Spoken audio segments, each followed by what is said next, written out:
الحمدللہ رب العالمین والصلاة والسلام علی سید الانبیاء والمرسلین اما بعد۔ اللہ رب العزت نے انسان کو دنیا میں جو بھیجا ہے وہ محتاج بنا کے بھیجا ہے۔ اگر کوئی بادشاہ ہے وہ بھی محتاج ہے، ظاہری بات ہے، اس نے کپڑے پہننے ہیں، اس نے بال بنوانے ہیں، اس نے جوتے پہننے ہیں، جوتوں میں وہ نئی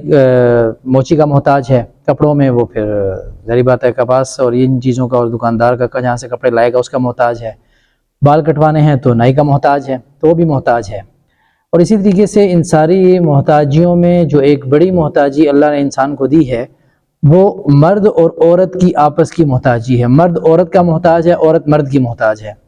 خواہشات کے پورا کرنے میں اللہ نے جو خواہشات انسان کے اندر رکھی ہیں اس کے پورا کرنے میں مرد اپنی خواہش پوری کرے گا وہ عورت کا محتاج ہے، عورت اپنی خواہش پوری کرے گی وہ مرد کی محتاج ہے، دونوں ایک دوسرے کی محتاج ہیں۔ لیکن بات یہ ہے کہ یہ ایک ضرورت کے تحت ہے۔ جب ضرورت انسان محسوس کرتا ہے اس وقت اس کا استعمال کرتا ہے، اور ضرورت کے بعد اس چیز کو چھوڑ دیتا ہے، پھر ضرورت پڑنے پر پھر استعمال کرتا ہے۔ جیسے بھوک ہے، پیاس ہے، اب کھانا انسان کی ضرورت ہے،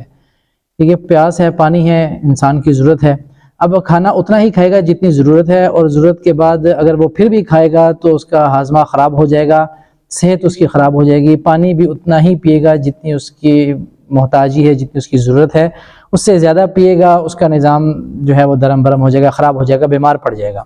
اسی طریقے سے مرد نے اگر عورت سے خواہش پوری کرنی ہے تو اس صورت میں بھی وہ یہ دیکھے گا کہ عورت کی جو ضرورت ہے وہ پوری ہوگی تو ختم،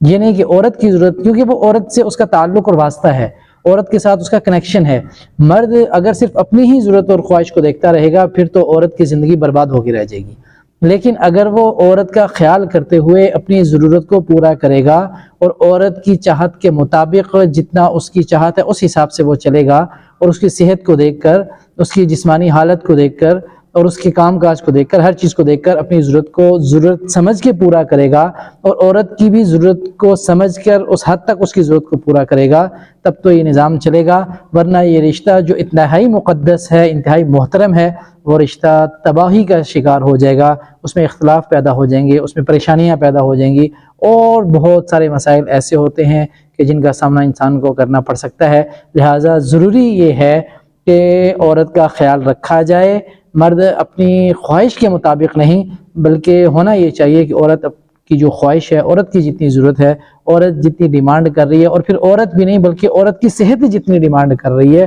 اس حساب سے اپنی خواہش کو پورا کرے۔ والسلام۔